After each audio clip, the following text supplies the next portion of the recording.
Umar bin Khattab radhiyallahu anhu, sang khalifah yang adil. Nama asli beliau adalah Umar bin Al-Khattab bin Nufail bin Abdul Uzza Al-Adawi Al-Quraisy.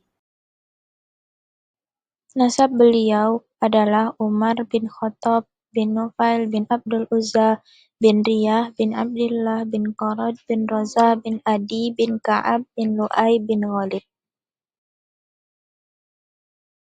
Umar bin Khattab radhiyallahu anhu adalah sahabat Nabi Muhammad SAW yang mulia. Beliau merupakan khalifah yang kedua setelah Abu Bakar As-Siddiq. Umar radhiyallahu anhu lahir sekitar tahun 581 Masehi di Makkah.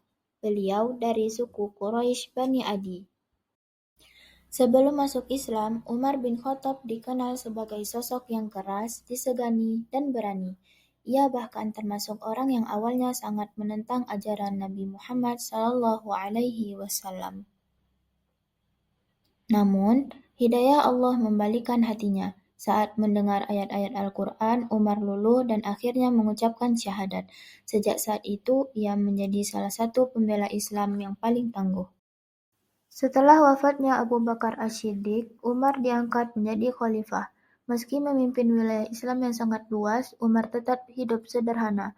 Tidak ada istana megah, tidak ada kemewahan baginya. Jabatan adalah amanah, bukan kehormatan. Umar radhiyallahu anhu dikenal sebagai pemimpin yang adil. Ia sering turun langsung memeriksa keadaan rakyat, bahkan menyamar di malam hari. Ia ingin memastikan tidak ada rakyatnya yang kelaparan atau terzalimi.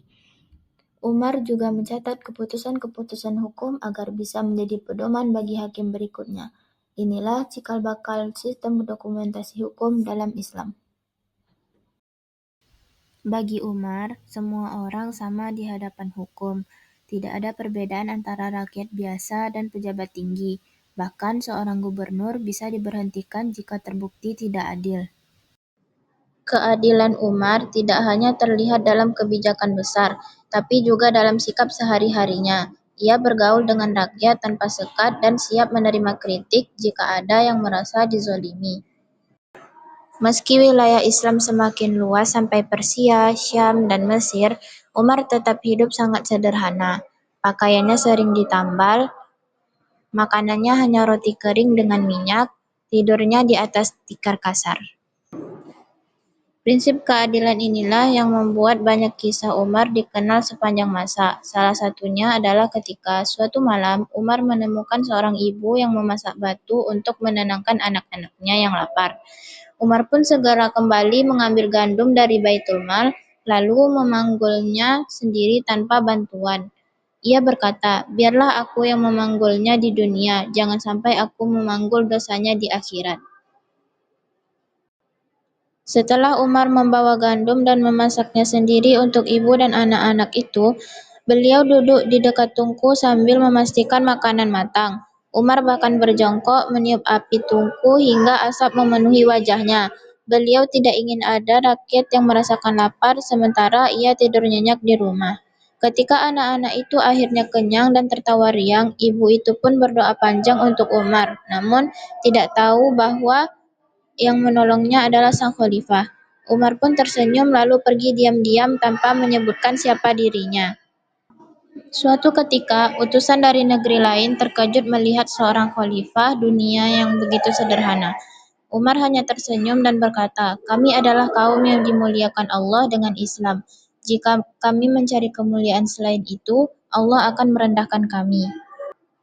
Hingga suatu pagi, ketika Umar hendak mengimami sholat subuh di Masjid Nabawi, beliau ditikam oleh seorang budak Persia bernama Abu Lu'lu'ah. Umar pun jatuh dengan luka parah. Dalam keadaan sakit, Umar masih berkata, "Sholatlah kalian, jangan tinggalkan sholat." Beberapa hari kemudian, beliau berpesan agar dimakamkan di samping Rasulullah SAW. Abu Bakar radhiyallahu anhu setelah mendapat izin dari Aisyah radhiyallahu anha, Umar pun wafat dengan tenang. Hikmah dari kisah Umar bin Khattab radhiyallahu anhu adalah kehidupan Umar bin Khattab radhiyallahu anhu memberi teladan besar sebagai seorang pemimpin sejati adalah yang rela memikul beban rakyatnya, adil kepada semua, sederhana meski punya kuasa, dan selalu takut kepada Allah Subhanahu wa Ta'ala.